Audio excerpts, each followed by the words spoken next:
सपना बना देने भर से, फिर चाहे वो सपना कोई आम नागरिक बनाए या फिर कोई पीएम बनाए या फिर कोई सीएम, देश विकसित तब तक नहीं होगा, देश पावरफुल, देश रिच तब तक नहीं होगा जब तक देश के 144 करोड़ जनता एक साथ मिलकर अपना कर्तव्य नहीं समझेगी।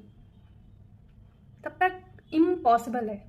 सिर्फ बिल्डिंग्स खड़ी कर देने से, सिर्फ रोड बना देने से, सिर्फ बुलेट ट्रेन चला देने भर से विकसित भारत नहीं तैयार हो जाएगा सर। हमें जुड़ना पड़ेगा। हमें एक क्रांति की तरह अपनी सोच में, अपनी रगों में ये बात बिठानी पड़ेगी कि विकसित भारत, संपन्न भारत 2047 तक हमें चाहिए तो चाहिए। देखिए, करना तो एट द एंड गवर्नमेंट को ही है, फिर चाहे वो कोई भी गवर्नमेंट तब तक आएगी जाएगी, लेकिन हमारा लक्ष्य कभी नहीं बदलना चाहिए। वो एक लक्ष्य होना चाहिए। फिर इसके लिए अगर ये जीवन भी कुर्बान हो जाए पूरा तो कोई दिक्कत नहीं।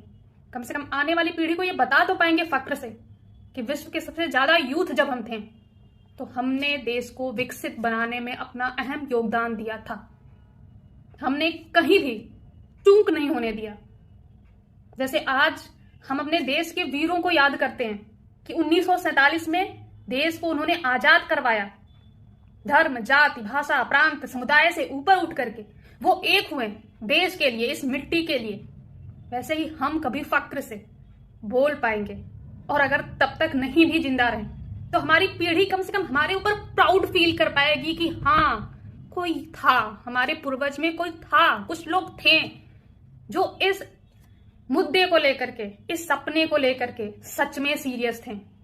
हम बताएंगे कि विकसित भारत बनने में क्या क्या बाधाएं हैं।